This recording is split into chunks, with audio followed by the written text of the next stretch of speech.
Hey everybody, this is Jacob with Mortgage Coach Software Support. Wanted to show you a quick purchase scenario and how to input this in Analyze. So in order to do so, you want to start out in the client screen here in Analyze and put in your client's name. And then you've got to make sure and put an address in. If this is a purchase and you don't know the address in, go ahead and put in TBD, then hit Create Primary Residence. And then it'll give you the option, if you want, you can put in a value for the house. Then hit Save and Close. Now the reason you want to do this is you want your property to appear in the properties list down here. And the reason it's so important is because you have to actually select a property when you go over to the Analytics section to prepare your report. So that said, we've got everything we need to move over to the Analytics now. We've got client name, we've got the address, and we've turned it into a property. So now we can go ahead and move over to Analytics, and we're going to put together a couple of purchase scenarios for this person. So I'm going to the total cost section here, and you'll notice here at the top the property. I've got to make sure and select the appropriate property. If there was multiples, you could select whichever one you wanted. But pop in a home appreciation percentage, and if you know your client's tax bracket, go ahead and pop it in there. Fill out your total cost months, which apply to the middle section here in your total cost analysis, and then your mortgage plan years, which apply to the reinvestment strategies down below. And then what we'll do is we're going to show a couple of different scenarios against each other. So let's show a 30-year fixed with 20% down.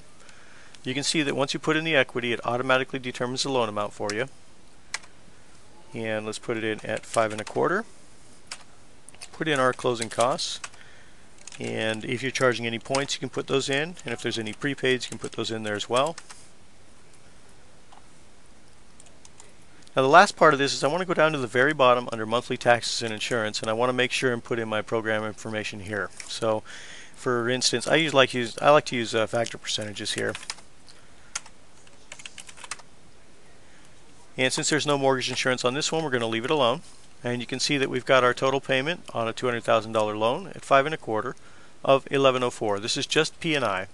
And if we look down below at the bottom left, you can see that we've got total PITI of $1,448.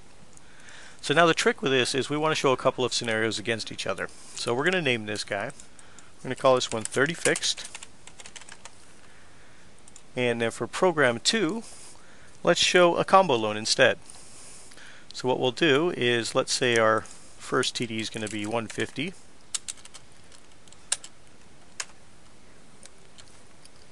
And we're going to get this one at 5.375. Same closing costs and prepaids. But now the trick to this is we want to put in a second TD to cover this other 50 grand. To do that, click on Is there a second TD? And you can do it as your equity percentage or as a dollar amount. It's completely up to you. And then you have the option of making this fixed or HELOC. If you're going to make it fixed, select fixed here. If you're going to make it HELOC, remember that all HELOCs are interest only, so you'll want to select interest only as well if you're going to do that. But in this case, I'm going to do a fixed. Now the trick to this, I'm going to show one that has a 30-year amortization, but a 15-year balloon. So let me put in our interest rate that we can get on this second TD. Now in order to signify a balloon payment, what I'm going to do is from the term, instead of 15 years, I'm going to scroll this down a bit to the very bottom, and I'll do a 30 due in 15. Now if there's any additional closing costs that are specific to the second TD, you'd want to put them in here. But again, go down to the bottom, make sure and put in your hazard and taxes here. And then now I'm going to call this loan combo, and of course you can call this whatever you'd like. I'll call this one combo balloon actually. Now for program 3, I'm going to do the same thing, but instead of a balloon I'm just going to do a 30-year fixed. So what I can do is I'm going to actually use this copy from button. I'm going to copy from within the total cost, and I'm going to copy this combo balloon I already set up, so I don't have to redo all the work every time. But you can see it brings it in exactly where we left it. All we're going to do now is instead of a 30 due in 15, we're going to change this one to a 30.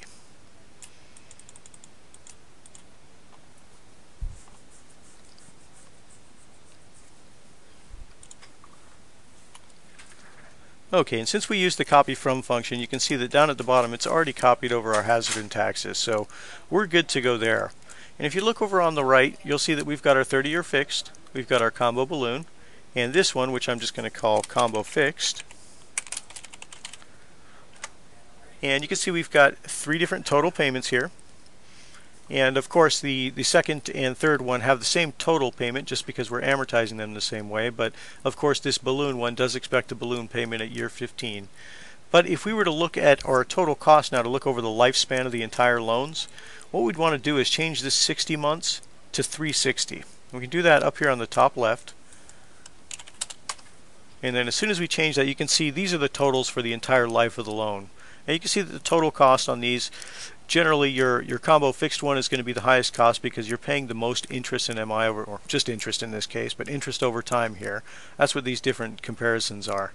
So the idea behind comparing different loan purchase programs is if they've all got the same down payment, you're just basically comparing your payment percentages, your total payments over time, and then you're comparing how much interest you're paying. Now, had there been different down payment percentages, you would want to make sure and notate those. For instance, if I wanted to put in on program 4 an FHA loan for the exact same amount here, or actually for a higher amount, and we'll do the 3.5% down. What I would do is I can actually copy the 30 fixed. So I'll do copy from. I'm going to copy the 30 fixed. And then I'm going to turn this one into an FHA loan. So in order to do that, I'm going to change the equity percent to 3.5. You can see that increased my loan amount. I'll put my interest rate at whatever I can get for the FHA loan. Now, a trick behind FHA is you want to put the upfront MIP in the prepaid section. So since we've got a loan amount of $241,250, break open a calculator. We've got $42.22 for our upfront MIP. So we're going to put 4222. Now, if we want to finance in that upfront MIP, all we're going to do is hit Add Prepaids to the loan amount. Now, if we need to finance in the closing costs, and again, if you're doing an FHA loan, the closing cost field is for both closing and prepaids. So if there was $2,500 in closing costs and $750 in prepaids, we're looking at $3,250 here. But if you needed to roll those into the loan as well, you could do so by hitting Add Cost to Loan Amount. And the good thing is your loan amount will change here, but if you're showing cash to close, you'll see that your cash to close is still correct here, $87.50. But that's the skinny on putting together a couple of different purchase situations for somebody. Of course, you want to make sure and name this program. And once we've got it named, all we've got to do now is prepare the report. So we can go up to the top and hit Prepare Report, then choose Report. And this is going to bring up the PDF copy.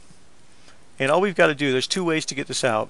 You can export this as a PDF and it'll ask you where you want to save it.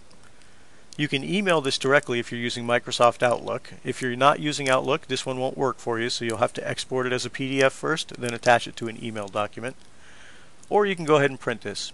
But that's it, guys. Have a wonderful day. Feel free to contact support@mortgagecoach.com if you have any questions or concerns. Thank you.